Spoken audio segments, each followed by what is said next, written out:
Salam damai sejahtera, Bapak, Ibu, dan Saudara yang terkasih.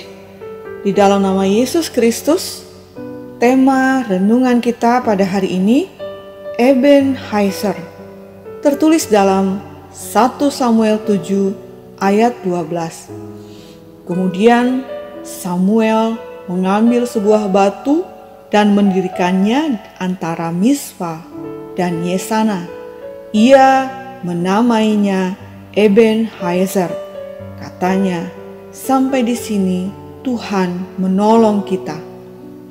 Alkisah, Pak Thomas yang ditinggal mati istrinya merasa sangat terpukul dan tidak bisa menerima kenyataan itu. Bahkan nyaris hilang akal sehatnya. Setiap hari Pak Thomas selalu pergi ke pusara istrinya. Anak-anak di rumah tidak tahu. Yang mereka tahu, setiap pagi Pak Thomas berangkat kerja dan pulang juga selalu tepat waktu.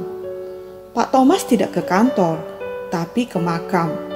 Di makam, Pak Thomas seharian ngobrol dengan batu nisan istrinya.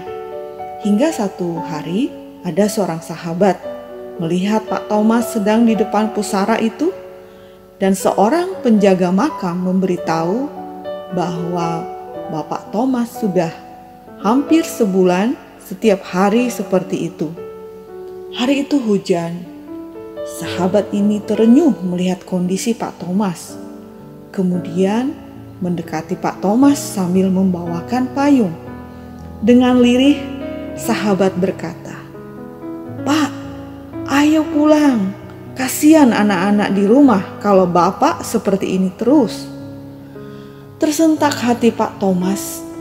Lalu seperti ada yang terlepas dari dalam dirinya. Pak Thomas pun pulang. Dan kini beliau sudah sadar dan sedikit demi sedikit bisa menerima kepergian sang istri. Firman Tuhan hari ini membicarakan tentang batu pertolongan atau Ebenezer yang didirikan di antara Mispa dan Yesana. Apa tujuan didirikannya batu itu?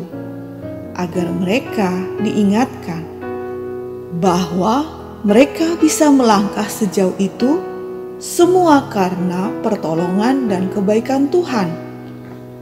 Jika kita merenungkan perjalanan hidup kita, pasti kita juga telah banyak mengalami kebaikan-kebaikan Tuhan di masa lalu yang bisa kita jadikan sebagai batu peringatan.